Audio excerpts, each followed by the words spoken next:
Hi TFC, so this is one of the 4 videos. This one is about asset-based community development, and this one was just really fun to think through. It was actually kind of hard for me to think through it, but I did make a couple of connections, just the assets that I've seen so far, and just I'll explain later on just what I think that could look like, whether that's partnering, or just whatever, to try to get the ball rolling on a couple of things. So the first asset is the historic colonial city. This was the first place that I went after I landed, and it is where all of the ports connect. So all of the people who send Dominican Republic imports, they all have one port that they go to. And then along with the port being good for trade, another asset that it brings in is tourism, because there is history behind it and it is considered like a touristy site. And there's also a famous port by it. This port is also connected with the first paved road here, and it is also surrounded by some of the founders' home. And then, so the other asset that I found kind of hard to figure out was the farming aspect, because it is more of a touristy site and a tourist community, and just because the community's geographic in and of itself is very much more city and country, so I had to get very creative. But one of the things that they do still do is farming. It just looks like a different asset than people who are doing it in fields. But I would still consider it an asset because it is a taught skill that the elders in the families are teaching, and it's still teaching them to work hard, and it gives them another job to do. And that's just a part of another asset that I see, is they are hard workers here and they normally do more than one job. Family is another asset that I see very clearly, the way that they interact with each other. However, that doesn't mean that the families are perfect. There is still a lot of domestic violence, so that's important to keep in mind. But the missionaries that I'm staying with are working to change that, and they're doing it by having the asset of a coffee shop. So they're using that asset by also having an asset of working with the people here, teaching them English, and just allowing them to come in and build relationships. I'm hoping that I can branch out a little bit past that and look for more sustainability stuff. But they do still plant, so that I would still consider an asset. Is just they do still know how to plant certain plants. For instance, garlic and onion, they know how to plant that. I do think another asset is how their homes are built, just based on being a little bit more in the community now. They strategically build their homes a certain way so that the family is all together. So again, that goes back to the family asset. I think that's the biggest one that I see. But I think that there's definitely a big role, and that there are a lot of good assets that I can work with. So I'm going to explain later on just the role that I see, but this was an introduction to the assets that I've observed. So stay tuned, and I will keep explaining the role and the rest of the questions.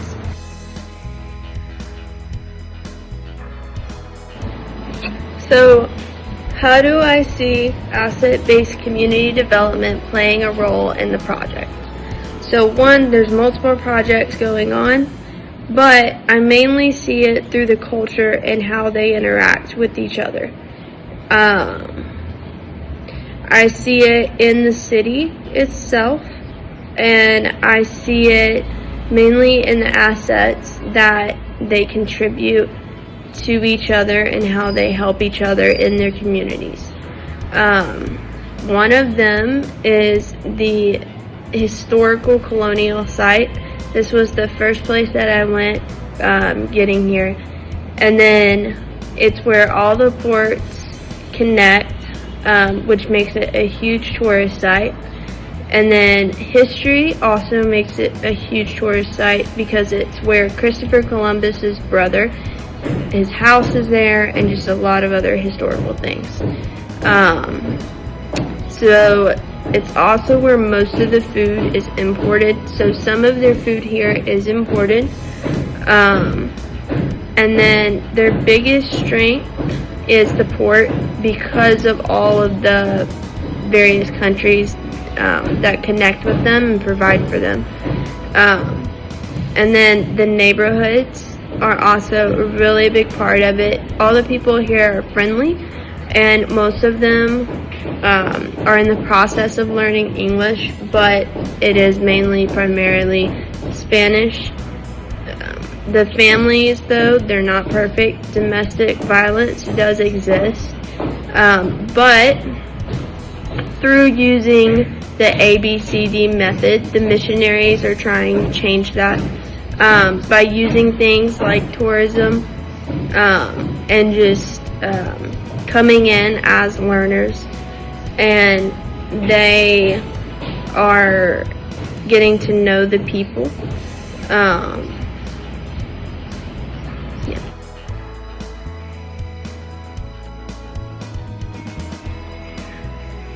So in the last portion, I explained more just the asset-based community development role in the project. And as I mentioned, it's not just one project here, it's multiple projects going on, multiple parts are working together.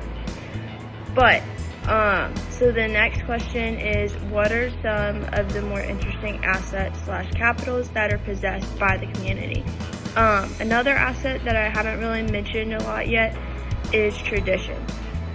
Tradition is still very big here. It also comes out in their religion. So, yes, they don't have necessarily a Christian religion, but they do still have a religion, and it is still very much embedded in their minds. So that knowledge is there, and it is passed down normally from grandparent to their kids to their kids, and most of the time it is Catholic, but then you also have the aspects of growing things. So yes, it's not, as I mentioned before, it's not in fields, but I really just want to still bring that asset up because it can still be used. I would just be using it in a different way, and I would have to be a little bit more creative about it versus if I was in the more rural part of Dominican Republic. So they still grow garlic and onion here. That is two of the main, I think, assets that could be used, that could grow into more. And it just goes to prove that the culture here, even though they may not be doing anything, they are still doing something. So I think that's important to really continue to come along beside them and just keep encouraging them to use what they have. And they do a great job of that with the garlic and onion. Because everyone here has a roof, so that's normally where they plant them. They're normally planted in very small pots. So you definitely have that aspect, and that's just another really good capital. So because of this, it turns into 3 or 4 capitals that I see. The first one is linguistically. They do still speak English, so because they still speak English, it is still a way that you could continue to teach them English. And while you're teaching them English, you could throw in things like picking up the trash on the streets, having more trash cans, figuring out a better system for flooding, because that's another problem here.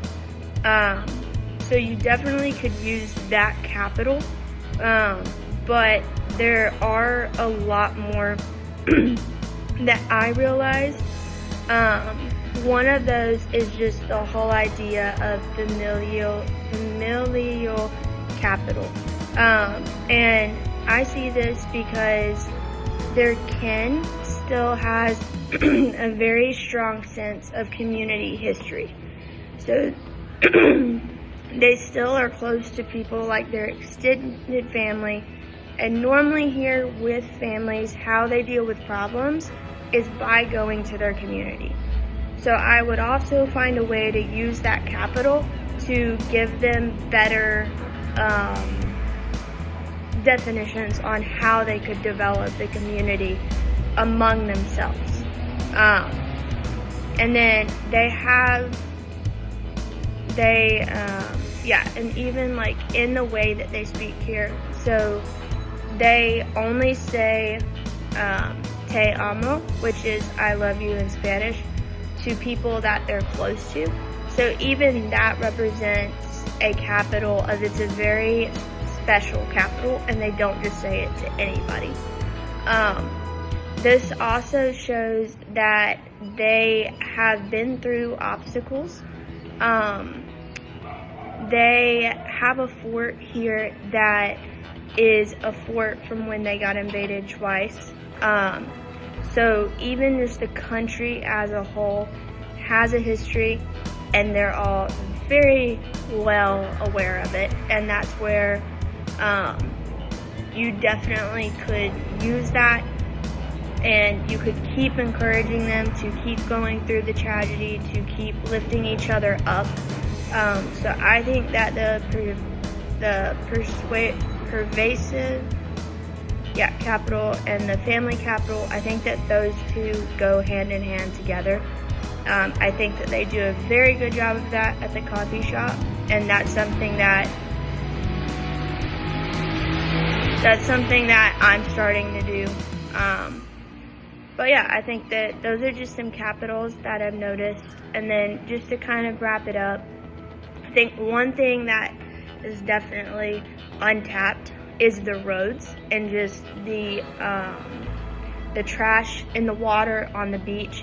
I definitely think that they could have more programs that are teaching the people here why is it important. Not condemning them for it, because that's all they know, that's right. But just simply, if I was developing this community, I would come in and I would just figure out a better way to help them understand, like how if you have clean beaches, you could have more tourism, and that's going to help your economy. So then you're getting more people in, which is just a more chance to show people what their culture is like here. So that's kind of been my thought process while I've been here. I think I got everything, but I hope that this is kind of eye-opening for people who are watching this. So thank you for watching it, and just stay tuned for more. Thank you.